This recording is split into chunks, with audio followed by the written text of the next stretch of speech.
Два налима уже есть. И это здорово. Блин, снег выпал, не видно нифига. Ладно, друзья. Встречаемся в избе. Скоро будет ужин. Мы его заслужили.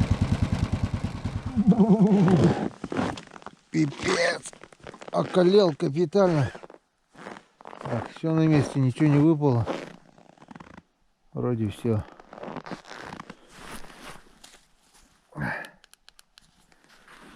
Налима на месте, лопата на месте. Взял запасную лопату короткую, покрепче которая, с дырками лопнула. Многие спрашивают, почему лопата без дырок. Да лучше бы я их вообще не делал. Ой, избушечка, согрей меня. Ага, не сильно-то она и горячая. Так, да будет свет, сказал монтер.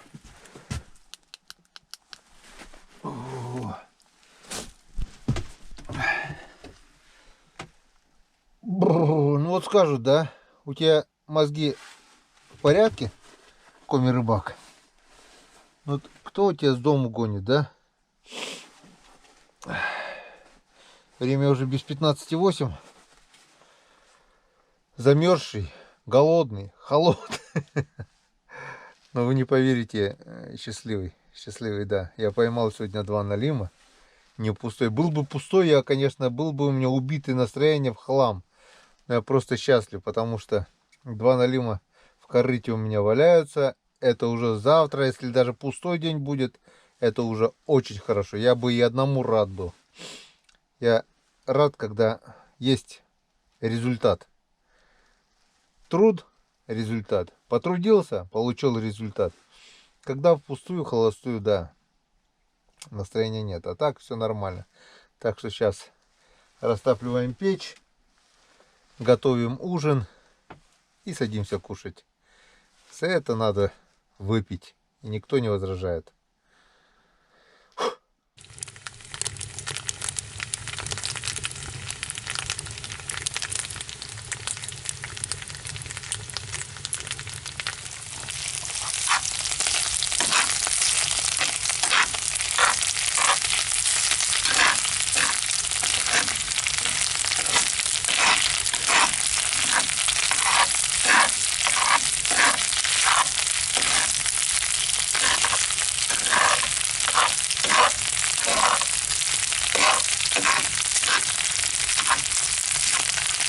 В комментариях часто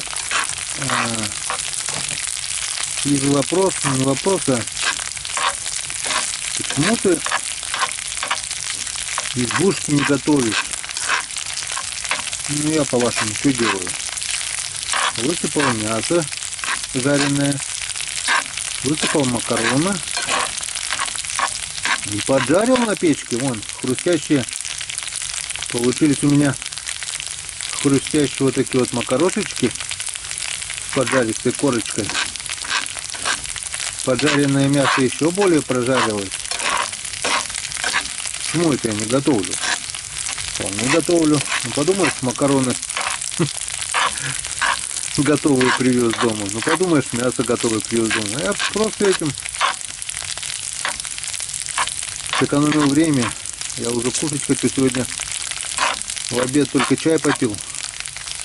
Аппетит нагулял, ого. Ну что, пошли кушать? Ай, вкусняшка. Так, раздеваться пока не буду, потому что промерз до костей, а изба еще не совсем согрелась. Пока посижу в одежде. Так, музыку включать пока не будем. Так, ой. Хлебушка. На ужин у нас сегодня макароны с мясом, салат.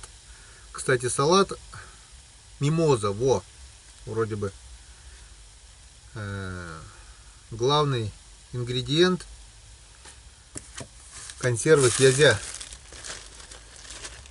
Рыбные котлеты, ой, рыбу, получается, все равно взял, но язяк Да какие я здесь за 9 дней? Они даже если и были, все сорвались, наверное. Меня радует то, что, я уже говорил вам, то, что не испортилось, главное, ничего. Вот это радует. Один умер, ну, почти умер. Но умер только-только. Скорее всего, он только еще кимарнул. Глазки закрыл. Наполовину еще живой был. Замерз до костей сегодня. Так. Что-то у нас чай остался, нет?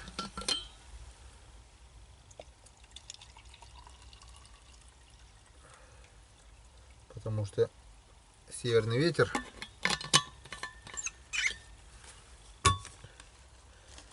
Все надо было делать против ветра.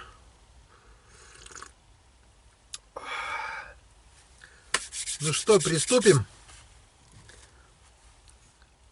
Рыбацкий напиток. О, запотевший. Смотрите, вон. Не видно, наверное, да? Ну, в общем, вот такой вот. Сейчас покажу вам. Такой запотевший пузырь. Вот такой вот. Холодненький.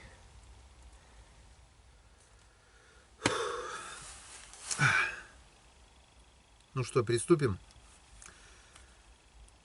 Да здравствует рыбалка. Да здравствует то, что мы опять спустя 9 дней в избушке. Да здравствует налимы, которые попались все-таки, 2 крупных налима. И вообще хорошо, когда хорошо. Сейчас немножко еще согреюсь. Замерз сегодня капитально. И будет еще лучше. Приятного аппетита.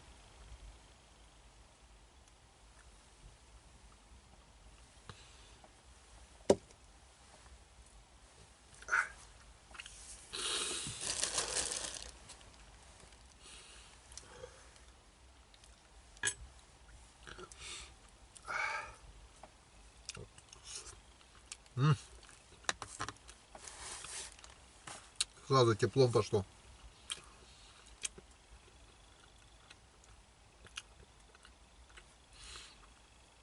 Еще говорят,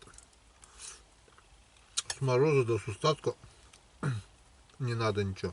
Надо. Как это комедия говорит, это надо, Федя, надо.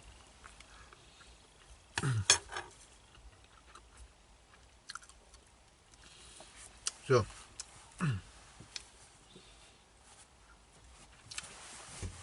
Дай бог завтра успею поднять оставшиеся крючки. На этом точно завершаю эту рыбалку на налима. С одной стороны, знать бы заранее, что будут такие морозы, я бы, конечно, поднял эти палки, если бы не 23-го, хотя бы вот когда последний раз приезжал, 6 января поднял бы, и было бы нормально. Но я думал, день-два. Откуда же я знал, что неделя морозов будет таких стоять? Если было бы ближе, я бы, может быть, съездил, ну, как обычно, вот возле поселка. Поехал бы на машине. Я машину такой мороз тоже неохота. Ладно. Что случилось, то случилось. Главное, не зря. Где я 2 налимов таких возьму? Не так-то их просто сейчас поймать у нас.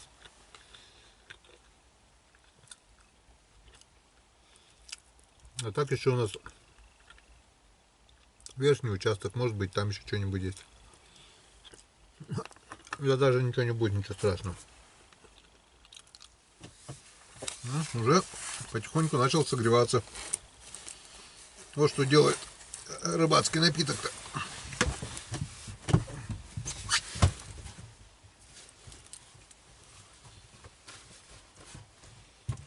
Сейчас закину еще печку одну сушилку. Ох.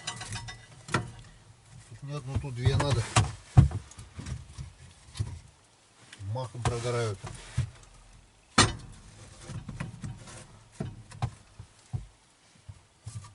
И одну березовую чурку.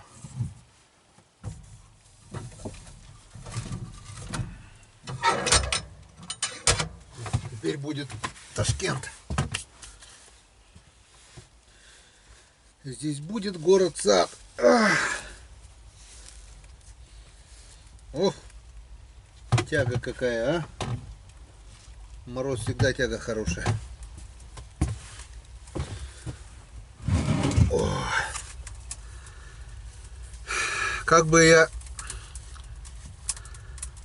не ждал Ивана Григорьевича, чтобы зачитать комментарии, придется сегодня, наверное, зачитывать без него. Потому что некоторым комментариям уже будет скоро месяц. Я скриншотов знаете сколько наделал? Если буду все зачитывать, наверное, час пройдет. Хотя бы половину зачитаем.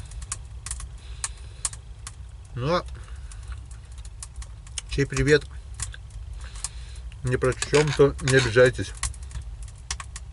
Прочтем как-нибудь в следующий раз.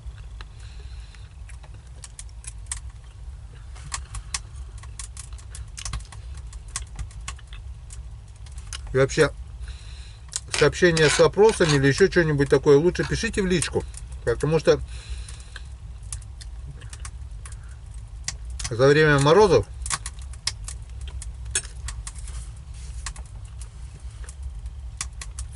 пока сидел дома, отвечал на комментарии. Некоторые комментарии были к роликам, которые уже были в начале декабря, допустим. Человек спрашивает, а я, получается, не ответил. Некрасиво получается. Так что вы лучше, если что-то хотите спросить, описание на соцсети, контакт, Одноклассники. Лучше контакт, конечно, потому что в Одноклассниках я очень редко захожу. Не знаю почему. Есть у меня, конечно, страница, но очень редко захожу туда. ВКонтакте частенько поглядываю, что новое, что сообщение, что как, что где. Вот. Так. Что у нас сегодня? 15 января. 9 часов. 15 января. Кстати, сегодня на реке я поймал в одном месте интернет, немножко глянул. Зашел в сообщение. ВКонтакте, кстати, зашел опять же. И обнаружил, что сегодня, 15 января, исполняется 8 лет, в общем, день рождения урагану. Ураган — это техника, на которой я езжу уже 4-й сезон. Получается, моему урагану 4 года, а вообще урагану, это предприятие, которое выпускает мотобуксировщики ураган, получается сегодня 8 лет. Так что с удовольствием наливаю чарочку рыбацкого и подниму за ураган, за процветание урагана, потому что техника реально здоровская. Сейчас мне кто-то скажет, будут говорить, ой, реклама туда-сюда. Объясняю. Когда я купил свой первый ураган, объясняю. Когда я купил ураган, вот этот ураган, на котором езжу 4-й сезон, это было в далеком 2017 году. Я еще работал в то время. У меня не было никакого канала. Если вы о том, что там реклама туда-сюда. Я так же, как обыкновенный заказчик. Сейчас выпью и скажу. С днем рождения, ураган! Дай Бог тебе процветания. Дай Бог новых моделек. Да какие новые? И так год от года все лучше и лучше. Давай так держать. Техника надежная. Спасибо за мотобуксировщик. Все-таки 4-й год практически без всякого ремонта. Ну там один раз, раза два, наверное, менял тросик газа. Ну, один раз сам запортачил. Получается, сваркой, когда варил, там дуга лопнула у меня. А болтик один раз обломала от толкача. Ну, это я сам дурачок, поэтому ездил. По завалу ехал, у меня обломило болт. Я веревками стянул, и нормально как бы стало. Потом что еще? А, цепь один раз менял, растянулась у меня цепочка за 4 года. Ну, в принципе, и все. А, ремень вариатора еще один раз поменял, потому что разбирал, смазывал, у меня был новый, поставил. Тот еще у меня работал, он теперь у меня в сумке про запас. Так что техника надежная, техника проходимая. Будь здоров, ураган. За тебя. Вот совершенно случайно нарвался на рекламу урагана, потому что начал, когда просматривать видеоролики, одно другое, там уже в рекомендованных пошли вот эти. А ураган тогда, получается, уже года 4 был. У них уже был вот это на то время базовая модель, ураган Волк, ураган, как же, еще такая, Волк, забыл, промысловик, вот, промысловик, 3-4 модели у них было в том времени. Подписался на группу ВКонтакте к ним, начал задавать вопросы, меня смутил вот этот толкач. Думаю, как крепеж? И первый вопрос был у меня такой: а как крепеж? Надежный, ненадежный?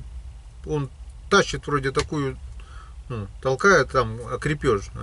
На что они мне ответили? Вот меня руль вот смущало то, что вот это корыто спереди, руль там, сидит человек, едет там. Я говорю, ну, при наезде, скажем, на дерево или еще куда-то, ничего там не поломается. На что мне не ответили, ничего не ломается. Ну ладно, начал смотреть ролики, пересмотрел, понравилось, начал переписываться ВКонтакте, что как.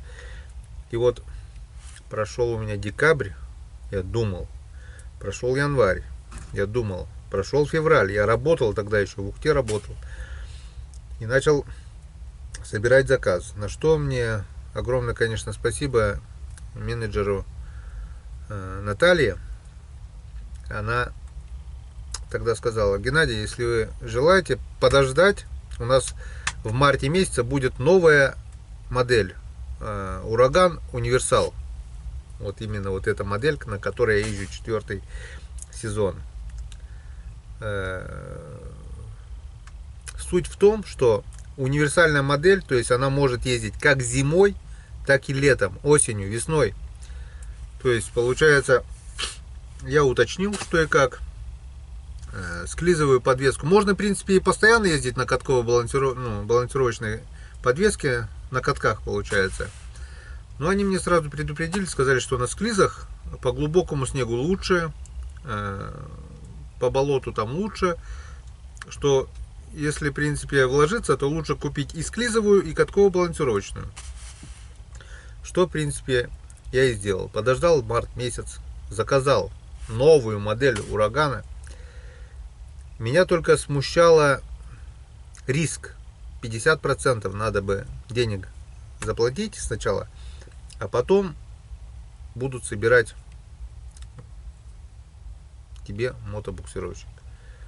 Где факт, где гарантия, что тебя не кинут и что ты отправил 50%? Сколько таких случаев было с этими интернет-магазинами, тудым-сюдым. Боялся, потому что на то время где-то я заказывал опций всяких там, ну я много чего заказал.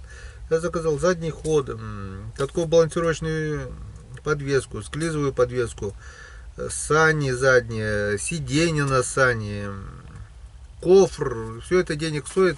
Так бы, допустим, мне он обошелся 120, а так он мне обошелся где-то 147, как сейчас помню. Он обошелся мне на то время 147 с копейками. И думаю, 50% это 70 тысяч я отправлю, а если пропадет? Жалко будет. И опять же, у них, вот как раз вот у них, что меня, как бы сказать, соблазнило, если самовывоз, то есть у них все нормально, приезжай, забирай, то есть город Череповец, езжай и забирает его буксировщик, то предоплата только 10%. Это получается 14 700, 14 700, да, 147 тысяч. 14 700, думаю. Ну, если я потеряю, думаю, 14 тысяч, то ничего страшного. Рискну.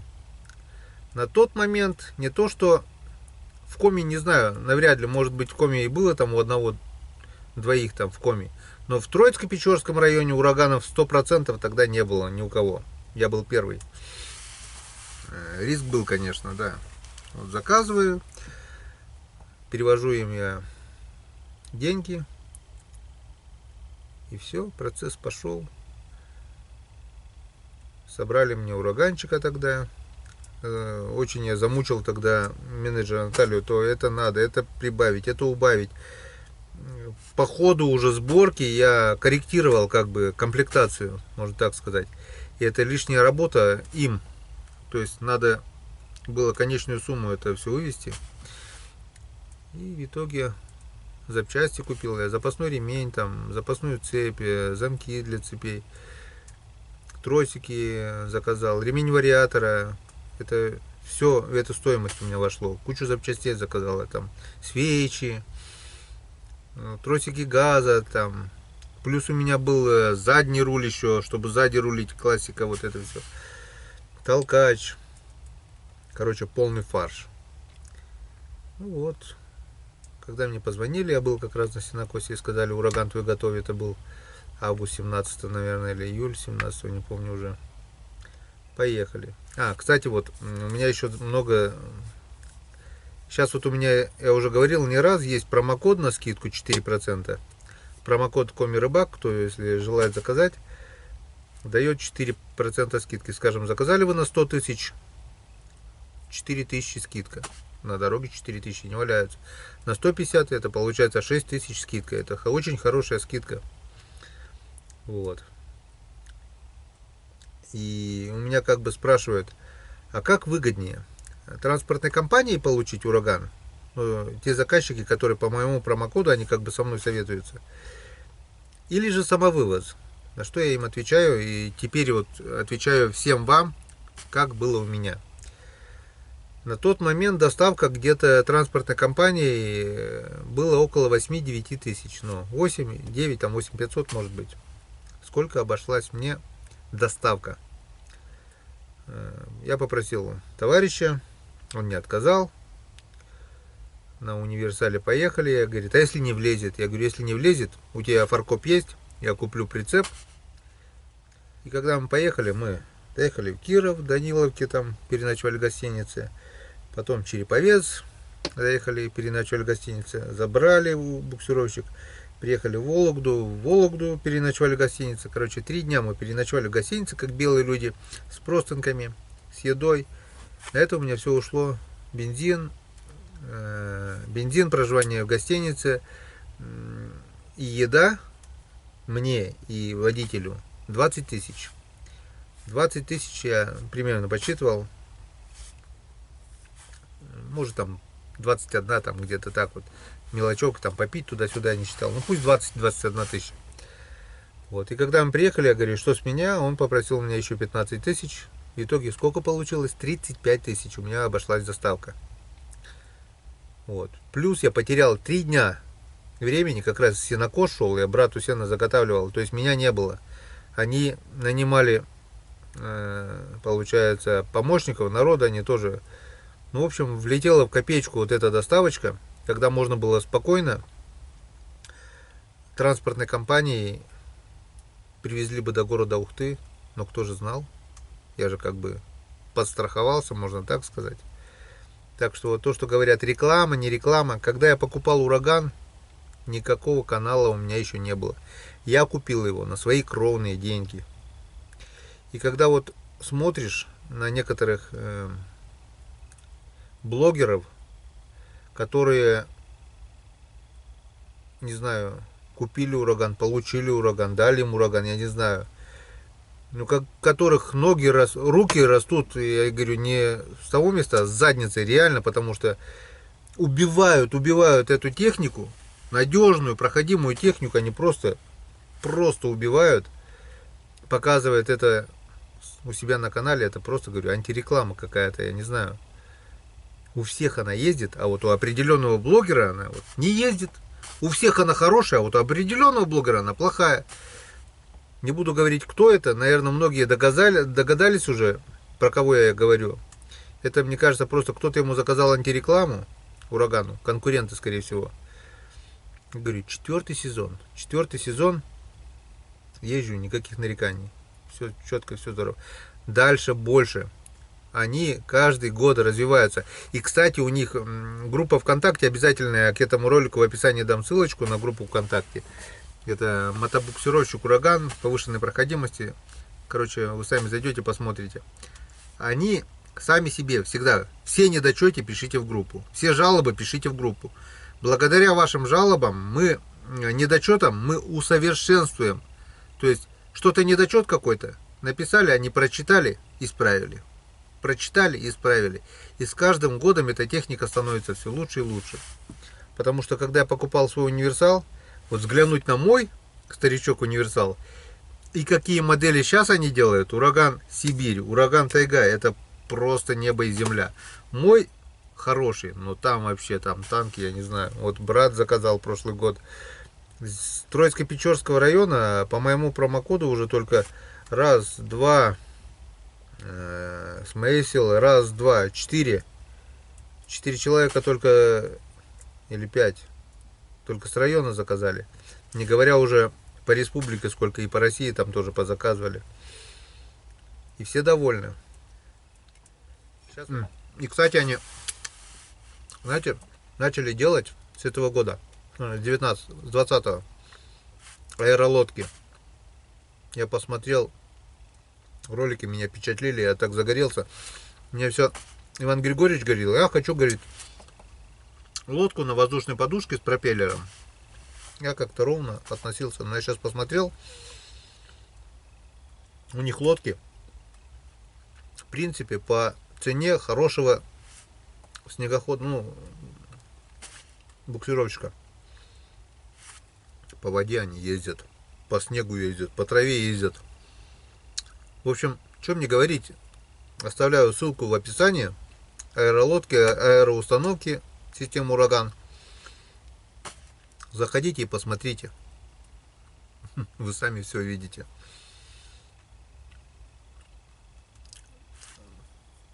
Там 27 сил, 30 сил. В зависимости, какой мотор ты поставишь. Если у вас есть лодка, они просто установку тебе продадут. В общем, оставляю ссылку в описании. Заходите, смотрите. Я говорю, за ураганом будущее. Кто-то берет, да, низкой ценой. Но никто еще не отменял пословицу, что скупой платит дважды. Я так считаю, что если техника качественная, проходимая, надежная, то за нее можно заплатить. Сколько вот у меня людей знакомых, которые покупали по промокодам, они продали бураны, потому что они тяжелые, прожорливые. Купили буксировщики. Потом покатались, поняли, что это что-то не то. Выставили на продажу буксировщики, купили именно ураганы.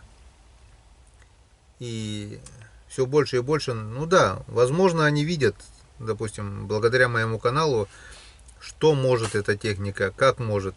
У меня, кто смотрит канал давно, вы сами видели. Мы и с Калиной ездили, и Целяк, и Пухляк топтали, и вдвоем, и с грузами. Было такое, что паровозиком 4 корыта у меня, вот. Я четвертый, 3 корыта сзади, одно корыто спереди, 4 человека. По лесной реке едем, снизу наледь, вода. Пофиг, он едет, штурмует. Правда, нагревается, конечно, от нагрузки такой, но он...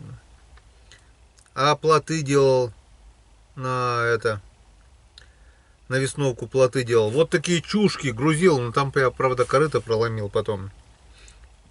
В общем, Заходите, смотрите и решайте. Промокод Коми-Рыбак. Говорите этот промокод менеджерам при заказе или до предоплаты. Очень многие у меня друзья, которые заказывали, забывали говорить промокод или говорили после 50% предоплаты, а потом мне говорят: о, Геннадий, ваш промокод не работает. Я начинаю созваниваться с производителями урагана. Как так? Почему? Говорят, они внесли предоплату. Все. И потом уже они вспомнили и говорят: а все, поезд ушел. Надо сначала, потому что договор купли-продажи, заказы, это все подписывается. Это документ уже, его уже исправить нельзя.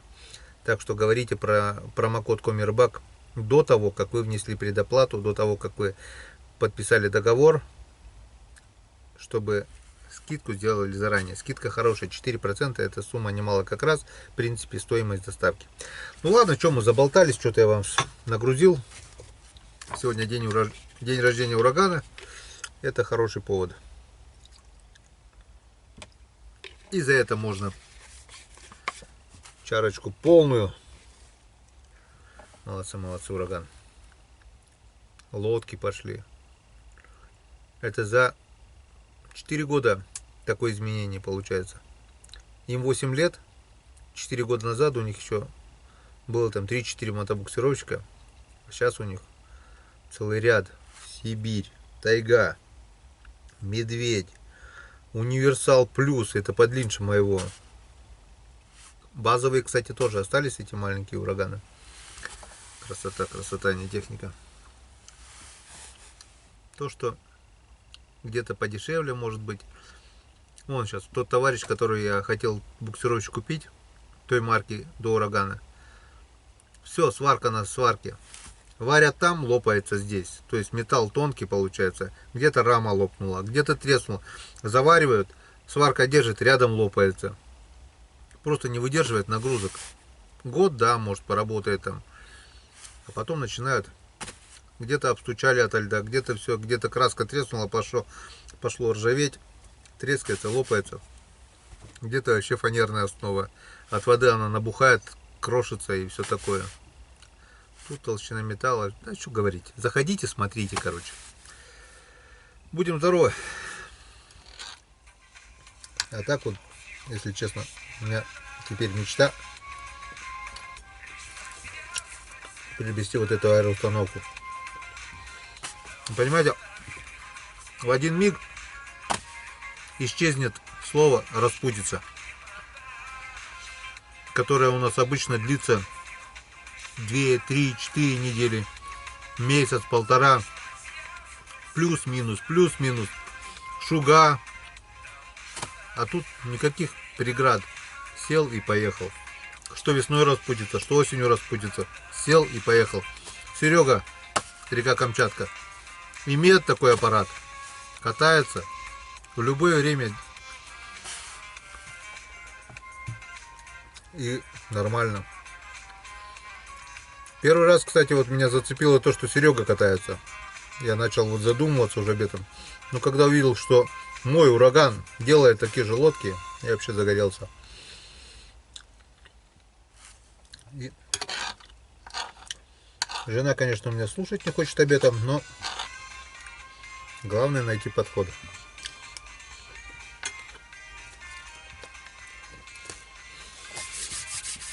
Потому что завтра по плану у меня в первую очередь с утра будет рыбалка для души. То есть мы поедем туда, где с Иваном Григорьевичем ловили окуней. Попробую. Да, нет, тем более там у меня стоят 2 ловушки и, ну скажем, 3 ловушки. Все равно их надо забрать. Там-то лунка не такая, там вот такая майна. И вот с таким льдом. Это как минимум полчаса работы. Попробую на удочку. Будет, да, нет. Подниму и потом уже пообедаю. Это все надо сделать до обеда. И после обеда уже с фонариком по темноте, невзирая ни на какие НЛО, тудым-сюдым, кровь из носу надо поднять. Если не успеем, останемся еще на ночь. Что нежелательно, потому что послезавтра уже опять 40-градусные морозы. Так, ну что, читаю комментарии 10 минут буквально. Потому что немного надо их почитать. Народ уже обижается. А Ивана Григорьевича нет. Я-то ждал, что мы здесь будем с Иваном сидеть. Он здесь, я здесь, как обычно. А Иван трубку не берет. Он недоступен. Один раз, когда с рыбалки приехал, отзвонился. Я говорю: Вань, почему, говорю, до тебя не дозвониться? Ну да, вот, да, телефон отключен. Потом, кстати, Игорю нашли винт на прибой. С человеком договорились, я говорю: вот земля действительно круглая. И, как говорится, мир не без добрых людей. Не бесплатно, конечно, ну, за чисто символическую стоимость. За стоимость пересылки там и там немножко. Винт сейчас уже едет по почте. И скоро мы его получим. Игорь получит винт от старого мотора прибой. Спасибо тем, кто помог мне в этом. Это Федор Талиев, земляк с Нярьянмара. Привет. Благодаря тебе Игорь получит. Можно сделать музыку чуть громче? Вообще шикарная песня.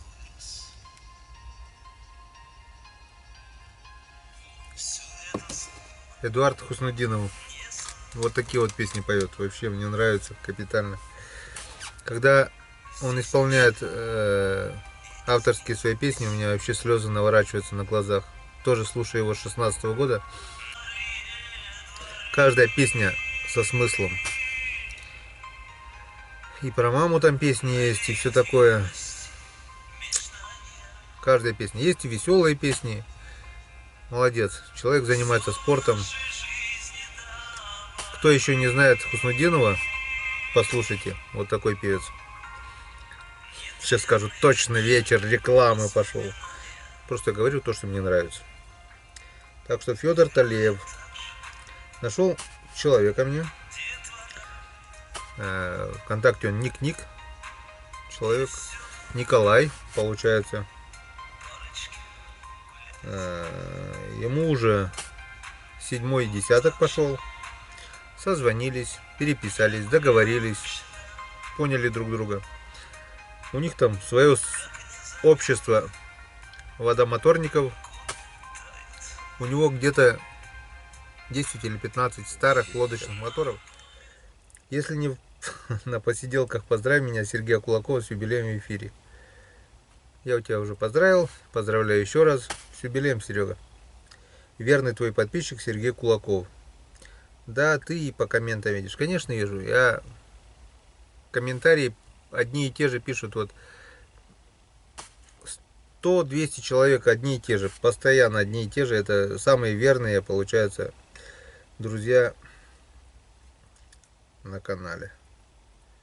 Так. Любовь Мельникова. Как я вам завидую. Чистый воздух, прекрасная погода с морозом. Вы 100 лет проживете, потому что умеете правильно жить.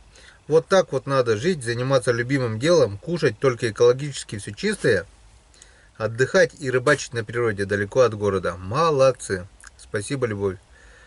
Очень приятно читать подобные комментарии.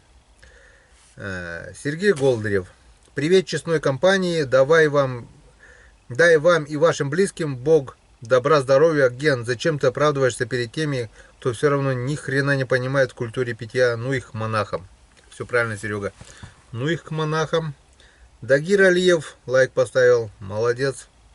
Тебе тоже пламенный привет. Ильдар Металл. Вот и пошли костянские размеры налимов. Ну это когда я поймал крупных. Почему-то вся Россия теперь судит размеры по костянским размеры. Ну Енисей и Печора. Енисей и другая река. Совершенно разные реки. Ну, есть на Енисея налим крупный, да и слава тебе Господи. Ловит Костян налимов, ну и хорошо. Ну, нам, чтобы поймать даже вот этих двух налимов крупных, и двух тогда, это мне надо сколько вот, 2-3 дня поработать хорошо. Это не так вот говорит, почему ты не ставишь перемет? Ну, поставлю я перемет. Но не поймаю то ничего. Чтобы поймать надо 2-3-4 перемета. Это тоже огромный труд. В общем, река реки разница, скажем так. Никита Белов. Добрый вечер, Геннадий. Слышал, что Иван Григорьевич служил в Свердловске. Я из Екатеринбурга. Передай ему привет из нашего города. Спасибо вам за видео. Но вот это я должен был прочитать именно с Иваном Григорьевичем. Вообще-то тут я оставил все комментарии, которые я должен был прочитать Ивану Григорьевичу, но все привет Ивану Григорьевичу, привет Ивану Григорьевичу. Ну вот как я вот, потом я ему что, не перед... Получается, я-то прочту ваши комментарии, а он-то не услышит. Ну а что плохо. И 2 раза получается. Анатолий Сорокин. Геннадий, ты мне скажи, как можно с тобой связаться? Да со мной связаться проще простого. Во-первых, в описании канала есть ссылки на мой ВК, соцсети, ВКонтакте, Одноклассники. Наталья Петченко. В нас 4 грудня вы выкинули за 26 листопада. Дизлайк. Это... Я уже скоро начну понимать украинский язык. У нас 4 декабря, а вы выкинули за 26 ноября. Дизлайк. Я ей ответил. Наталья Петченко услышала, увидела этот ответ. Объяснил, почему я так делаю. Потому что у меня нет времени отвечать вовремя. Ролики выставляю, отвечать на комментарии. Ну никак. Сергей Вылегжанин. Привет, Гена Григорьевич. Гена хорошо сказал про спиртное, я тоже так думаю. Ну что я говорю, вы уже сами. Вот. Наконец-то я дошел до этого комментария, который я хотел зачитать давно уже, и у меня все никак не получалось. Вова Ландин.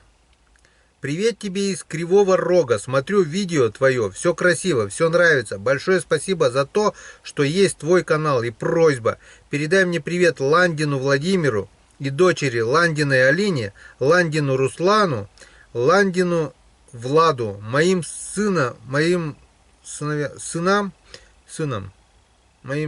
если можно, во время еды за тостом.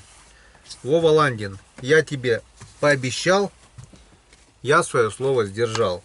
Очень много. Я когда вот сейчас начал читать, человек еще вот, ну, спасибо тебе, Вова, что ты еще не обижаешься на меня очень сильно. Когда я сейчас начал читать пропущенные комментарии, ну то, что я не ответил, неотвеченные комментарии, просто куча просьбы. Ну, кто-то один раз попросил, я не ответил, забыли, а у него в каждом ролике просьба. А я-то их не читал, я-то их не вижу. Так что, Вова, прочел в рыбацкой избе с чарочкой рыбацкого. Огромного тебе здоровья, Вова, и огромный тебе привет. И обращаюсь ко всем. Не обижайтесь, если я не ответил на чей-то комментарий, не передал привет. Ничего в этом страшного. Прочитать я по-любому прочитал. Есть время, ответил. Поймите и вы меня тоже. Будьте здоровы. Не могу не зачитать комментарий моего друга Сергея Башко. На каждый ролик он отвечает комментарием. Пишет комментарий свой. Роман Геннадьевич, уважаемый, пишу комментарий для тебя. У бати памяти нет вообще.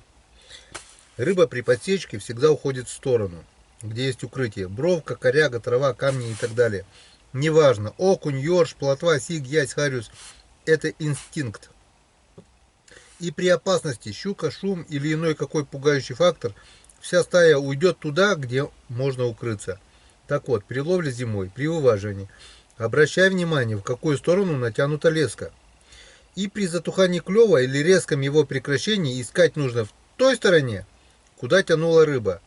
А когда направление поиска известно, то искать быстрее и результативнее. Лунки нужно бурить при поиске не чаще, чем через 5 метров. Примечание. Гена, если читаешь, ты дай Ромке прочесть. И себе крестик на руке нарисуй или узелок завяжи. Я же как лучше помочь хочу, а ты забываешь все время. Серега, я не забываю, я прочитал, я тебе даже вроде бы ответил. Теперь говорю всем моим друзьям по этому поводу. Серега у меня с Донбасса. У них в этом году с Божьей помощью лед на озерах появился. Мороз давит. Серега рыбачит, Серегу мы видели, Серега ловит и окуней, и щук. И слава тебе Богу, что удалась все-таки зимняя рыбалка у Сереги. Но все-таки, несмотря ни на какие морозы, лед, ну, где-то 5, где-то 7, где-то 8 сантиметров. Ну, это не наши 40 сантиметров льда. Когда 30-40 сантиметров льда и рыба тащит вниз, там не видно, в какую она сторону тащит. Туда, туда. Она тащит вниз. Ни вправо, ни влево, Серега. Я, допустим, не могу определить, в какую она сторону тащит.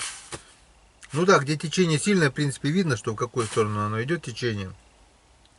И то не всегда. Просто оно тянет, тянет, тянет туда. Идет вертикально леска.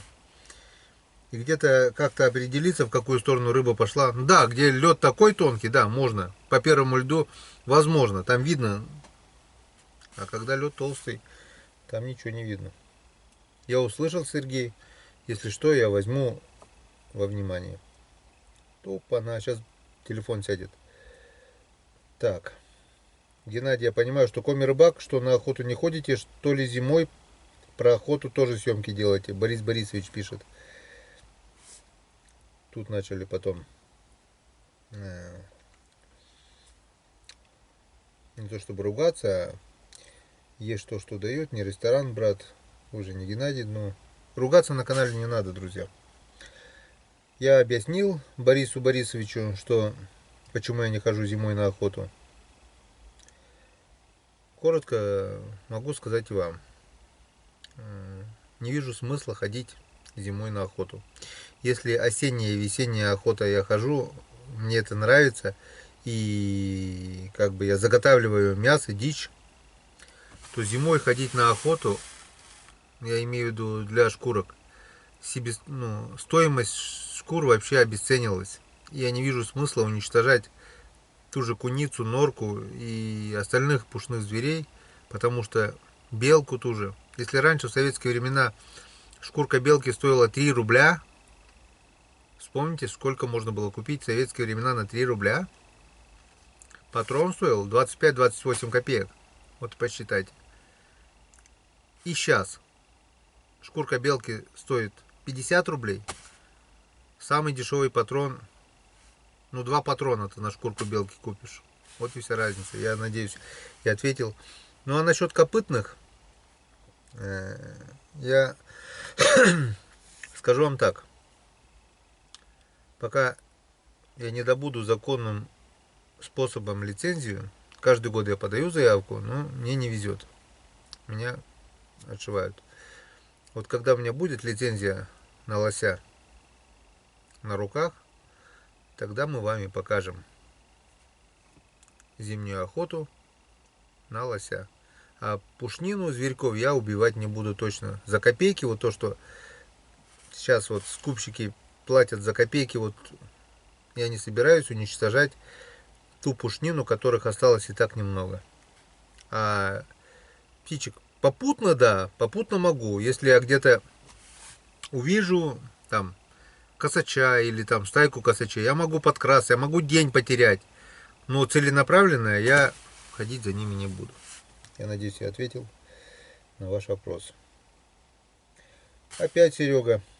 А этот комментарий, Башко, это с Донбасса, а этот комментарий для Григорича. Что касается мышиных шкурок, хвостиков, целок и так далее.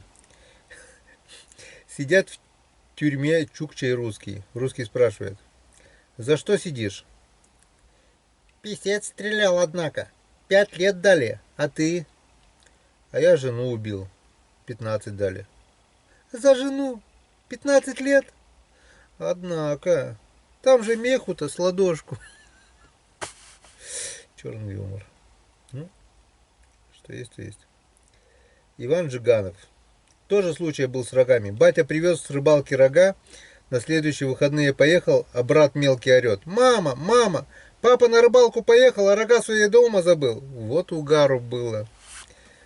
Это комментарий к тому ролику, когда я рассказывал про рога и все такое. Ну, с Иваном Григорьевичем были тут. Так, что, время уже прошло. Давайте еще один комментарий зачитаю. И все, на этом будем закругляться. У меня сегодня так, вечер комментариев. Альберт Маратович. Большой саламчик из Башкирии, с Синзера.